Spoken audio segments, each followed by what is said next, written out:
안녕하세요, 일렉트로캠입니다. 자, 오늘도 여러가지 테슬라 뉴스에 대해서 이야기를 해볼까 합니다. 사이버 트럭이 이제 모터가 4개짜리가 이제 나온다는데, 그리고 그걸 뭐 베타 생산을 하고 있다는 것 같긴 합니다. 뭐 프로토타입을 만들어서 내부적으로 테스트하는 것 같은데, 약간 이 사이버 트럭이 경쟁사 대비해서 뭔가 시장을 이끈다는 느낌이 조금씩 사라지고 있는 것 같긴 합니다. 뭐 예를 들면 크랩워크라든지 이런 것들은 이미 GMC 허머에서 선보였죠. 거기서 뭐 탱크턴이 되냐 뭐 이런 얘기도 있는데, 이런 얘기들은 사실 리비안으로부터, 근데 리비안도 아직 뭐 가능하다 그러는데 아직은 소프트웨어 업데이트가 안 된 것 같긴 합니다. 근데 이미 경쟁사들이 그런 것들을 보여주고 이제 거기다 이제 인도를 했죠. 근데 많이는 하진 못하고 있고요. 약간 사이버 트럭이 거기서 그런 친구들의 기능들을 좀 이렇게 착안하는 게 보여서 조금 아쉬운 면이 있다. 뭐 물론 충분히 이해는 됩니다. 지금 현재 전기차를 이끄는 건 테슬라고, 인프라스트럭처라든지 여러 면에 있어서 다른 리소스가 뭐 테슬라가 월등하죠. 뭐 비교할 수 없을 정도로 월등합니다. 뭐 그렇기 때문에 약간 테슬라가 여유를 부리는 게 아닌가라는 생각이 들지만, 이런 이야기들은 이미 경쟁사를 통해서 흘러나왔었기 때문에, 경쟁사들 트럭들이 이걸 하고 있기 때문에 약간 그런 분위기가 있다. 리소스나 뭐 브랜드 파워, 이미지 이런 것들을 얘기하면 아까 얘기했듯이 테슬라가 월등한 게, 뭐 가령 예를 들면 이런 겁니다. 리비안 트럭이죠. R1T 트럭 갖고 이런 트레일러를 끌면서 이제 이 먼 거리를 가는 거죠. 이분도 참 대단한데, 벌써부터 리비안을 가지고 2,700마일, 킬로미터로 환산하면 4,344km를 포드 머스탱을 실어서 이제 이걸 나르는 건데, 28번의 차지 스탑을 했는데, 여기서 가장 좀 짜증나는 일이 뭐였냐면, 이런 차저들, 지금 이 리비안은 일렉트리파이 아메리카를 써야겠죠.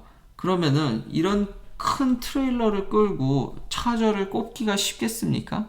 현재 일렉트리파이 아메리카는 기존 그냥 어떤 승용차나 이런 차들을 위해서 차징 포트가 존재하지, 이런 긴 트레일러까지 연결하게 되면 차의 길이가 사실상 늘어나는 효과가 나죠. 그럼 충전하기가 매우 애매해집니다. 그래서 저도 이걸 생각했던 건데, 여길 끊어야 됩니다. 그러니까 끊었다가 충전했다가 끊었다 충전했다, 이걸 반복을 해야 되는데 엄청 귀찮죠. 그게 너무 귀찮았답니다. 그런데 테슬라는 슬슬 준비를 하죠. 이런 주차장들의 슈퍼차저들이 약간 뭐 드라이브 스루라고 해야 되나, 아니면 이렇게 공간을 많이 차지할 수 있는 슈퍼차저들이 많이 생기고 있습니다. 혹은 이 폭을 늘린다든지, 이제 슈퍼차저를 설치하더라도 공간을 넓다든지, 아니면은 오픈을 하려는 건가요? 근데 이런 것들이 고려되는 슈퍼차저들이 이제 도처에 지어지기 시작했다라는 겁니다. 근데 아직 일렉트리파이 아메리카는 그런 게 1도 없습니다. 그러니까 이번에 너무 불편했던 거죠.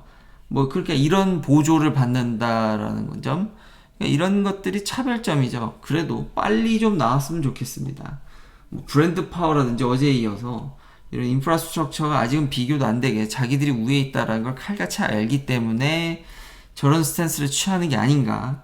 그러니까 R1T 트럭이 나왔지만 뭐 트레일러를 끌고 충전한다라든지 이런 것들이 여전히 너무너무 불편하다. 어제 그런 사이버 쿼드 어린이용 그런 바이크, 사륜 바이크를 얘기했었는데요. 뭐 나오자마자 금방 다 팔렸는데, 이제는 사이버 트럭 디자인을 모토로 한 휘슬을 팝니다. $50인데, 이거 일론 머스크가 심지어는 기사로도 얘기를 했죠. 아니 애플 클로스라고 해서 애플 그 닦는 천이 쓸데없이 비싸죠. 거기다 동남기하지 말고 이걸 사라는데 이것도 매진이네요. 뭐만 나오면은 한 며칠 내로 매진입니다. 참 이런 별게 다 호루라기죠. 그렇죠? 뭐 이런 게 다 팔리고 참 대단한 것 같습니다. 인기라든지 브랜드 파워 다시 한번 확인할 수 있었고요. 가령 예를 들면 이런 인프라도 있겠죠. 소식들을 보면은 지금 앱 쉐어링, 차에 대한 어떤 정보를 이제 네트워크를 형성하는 것들이 코드에 이제 유출되기 시작합니다. 그러니까 자동차 자체에서 뭐 화상통화라든지 여러가지 네트워크, 소셜 네트워크라든지 차간 연결이라든지 여러가지 모든 걸 할 수 있는 기반 기술들이 지금 계속 깔리고 있기 때문에 이런 것들은 단시일 내에 다른 회사들이 따라오기가 힘들죠. 그러니까 이런 게 갖춰져 가고 있기 때문에 뭐 좀 늦어도, 사이버 트랙이 좀 늦어도 충분히 이해는 하는데, 요즘 나오는 기능들이라든지 이런 것들이 되려 기능이나 그런 자율주행 이런 것들을 리딩하는 포지션이었는데, 약간 이제 경쟁사 차용하는 모습이 조금 좀 모양새가 빠진다라는 겁니다. 여튼 이렇게 계속 테슬라는 그런 인프라스트럭처라든지 소프트웨어 계속 여전히 발전하고 있습니다. 이제 소프트웨어 얘기 나오니까 안드레 카파시가 오토 라벨링에 대한 영상을 트위터에 올렸었는데요. 제법 이제 꽤 잘하는 것 같습니다. 그러니까 물체를 디텍션하는 것들은 상당히 올라갔더라고요. 이건 좀 놀랄만한 정도입니다. 그러니까 옛날에는 제가 이걸 한 2년 전에 오토 라벨링에 대해서 얘기를 했었죠. 이게 사실 지금도 그런 논란이 조금 있죠. 닭이 먼저냐, 달걀이 먼저냐죠. 결국은 우리가 이런 걸 디텍션, 그러니까 오브젝트 디텍션 하는 게 우선순위죠. 근데 이걸 사람이 라벨링 하지 않고 기계가 라벨링 한다라는 것 자체가 자율주행이 있어서 그걸 디텍션 해야 되는 건데, 이걸 컴퓨터로 디텍션 하라 그러면은 사실상 큰 의미가 없게 되는 건데, 그게 그건 거죠. 이걸 디텍션 하는 것 자체가 옛날에는 자율주행을 이루는데 큰 파트 중 하나였는데, 지금은 워낙 그 머신러닝이 고도화되면서, 자율주행에 있어서의 AI가 고도화되면서 디텍션 뿐만 아니라 이걸 가지고 그 다음 레이어가 하나 더 있죠. 이제는 계속 테슬라가 그 위에 레이어를 계속 쌓았죠. 프로젝션 모델이라든지 어떻게 움직일지 예측한다라든지, 이걸 3D로 구현해가지고 디텍션은 기본이고 그 위에 여러 가지 것들이 또 오가고 있기 때문에, 자율주행에 있어서 FSD에 있어서 오가고 있기 때문에 이제는 더 고도화되고, 이건 기본적인 이런 오토 라벨링도 정말 자동화를 기대하는 수준까지 꽤 많이 올라왔습니다. 그러나 여전히 사람이 엣지 케이스에 대해서 검수해야 되는 거는 여전히 남아 있습니다. 근데 굉장히 많이 사람 노동력을 줄였다. 이제는 그냥 단순히 라벨링을 그렇게 우습게 보면 안 될 것 같다라는 생각이 듭니다. 저 스스로가 궁금한 얘기는, 저도 예약을 했죠. 근데 전 트라이 모터를 예약했거든요. 이거 뭐 어떻게 되는 건가? 이거 모터 4개짜리가 나오면. 근데 일단 이게 좀 애매하긴 한데 답변이 아무튼 업그레이드가 되는 것 같긴 합니다. 트라이 모터를 예약한 사람이 이제 4개짜리를 하는 것 같고, 일단 어닝콜에 본인이 다시 나온다고 하니까 그때 요것에 대해서 더 자세한 내용이 나올 것 같긴 합니다. 또 나오게 되면 금방 업데이트를 그때 하도록 하겠습니다. 그러면서 일론 머스크는 여전히 주식을 계속 팔고 있죠. 이거 참 신기한 넘버인데요.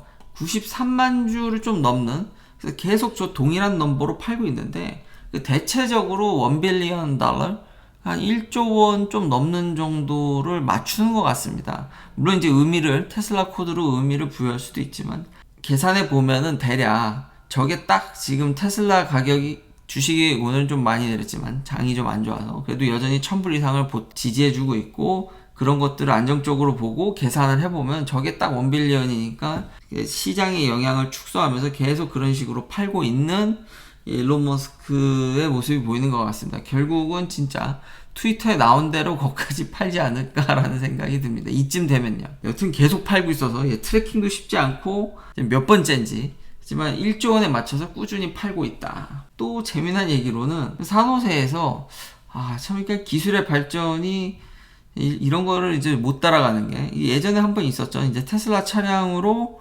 운전면허 시험을 보려고 하다가 떨어져서 해법이 렌트카로 통과한 이제 티네이저가 테슬라 모델 3로 이제 운전면허를 따려고 하는데, 이거 리제너레이션 브레이크가 있죠. 여기서 브레이크를 밟지 않았다고 해서 리제너레이션 브레이크 시스템을 썼다 그래서 탈락이랍니다.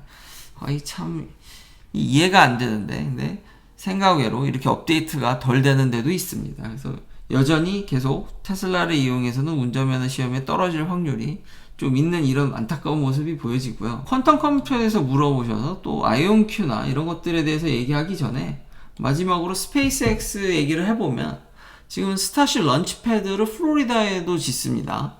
원래 텍사스 보카치노인가요? 거기 이제 남쪽에 하여튼 거기서 원래는 주로 쐈는데 이제 플로리다까지 이런 걸 보면은 랩터 엔진이 제대로 생산되지 않아서 이러다가 뭐 망하네, 파산하네, 2주마다 하나씩 쏴야 되네, 뭐 그런 얘기들이 많았는데 지금 런치패드를 또 하나 만드는 거 봐서는 그냥 계획대로 진행하는 건지 아니면 이제 엔진 생산이 조금은 보여서 이제는 프로토타입 테스트라든지 나중에 열심히 쏠 때 뭐 날씨 영향도 있겠지만 그래서 이 발사대를 더 만든다는 건 더 많이 쏘겠다라는 얘기이기 때문에 그러면 어느 정도 로켓 엔진에 대한 문제점, 양산에 대한 문제점이 해결됐나라는 생각도 조금 들어 보입니다. 어쨌든 확장을 하고 있다. 그래서 이런 걸로 추측해 봤을 때 엔진 양산이 그렇게 빨리 그래도 뭔가 긍정적인 모습이 있으니까 이렇게 열심히 짓겠죠. 자, 마지막으로는 아이온큐입니다. 제 댓글에 아이온큐에 대해서도 얘기를 하고 있는데 제가 이런저런 얘기를 좀 두서없게 해서 좀 더 이번에 메시지를 조금 더 가다듬어 보면은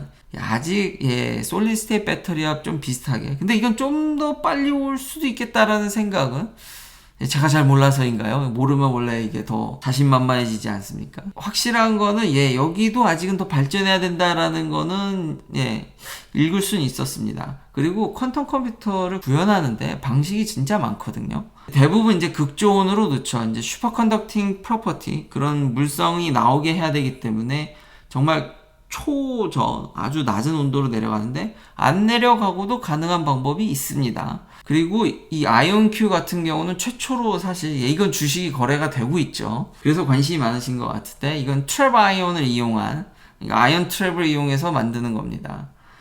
그리고 실리콘 포토닉스, 우리가 알고 있는 그런 반도체를 만드는 웨이퍼 상에서 구현하는 것도 있고요. 꽤 몇 가지 가닥이 있는데 아직 보면은 언어라든지 IBM 것도 뭐 지원한다 뭐 이렇다는 얘기인데 하드웨어면 하드웨어, 소프트웨어면 소프트웨어도 아직은 재정립되지 않아서, 그리고 여기 지금 퀀텀 컴퓨터를 구현하는데 누가 뭐 우승할지, 누가 이 헤게모니를 잡을지 아직은 미지수입니다. 물론 리딩하는 그룹이 구글이라든지 IBM이 있긴 한데요. 그리고 거기 이제 초전도 물질, 슈퍼컨덕팅 머티리얼을 쓰고 온도를 엄청 내릴 수 있는 리퀴드 헬륨을 부어서 그냥 리퀴드 나이트로젠도 아닌 그걸 부어서 더 내려가는 건데, 전반적으로 여기 지금 다 자기들이 하는 게 된다고 얘기하면서 투자도 많이 받으면서 이제 해가고는 있지만 리딩하는 건 IBM이나 구글 같아 보이지만 뭐 딱히 이렇게 결정된 바는 없다. 그러니까 시장이 어수선하다. 그리고 퀀텀 컴퓨터를 구현하는데 방법은 여러 가지입니다. 여러 가지고 아직은 윤곽을 뭘 얘기하기가, 뭐 리딩한 정도라고 얘기할 수 있지만 누가 뭐 된다 이걸 얘기하기는 좀 어려운 것 같습니다. 그래도 아이온큐는 여기 한국인 교수님도 계시고 그리고 상장이 돼 있기 때문에 댓글에 많이 남겨주셔서 이건 트랩 아이온이다, 다른 방식인데 요 정도만 얘기해도 충분할 것 같긴 합니다. 근데 현재 시장 상황이 이렇다라는 거죠. 퀀텀 컴퓨터라고 해서 다 같은 퀀텀 컴퓨터가 성능은 똑같이 뭐 어떻게 목표는 그렇겠지만 그 가는 길이 죄다 다르다 라고 정리할 수 있겠습니다. 긴 영상 시청해 주셔서 감사합니다. 내일도 테슬라 관련 이야기들로 찾아뵙겠습니다.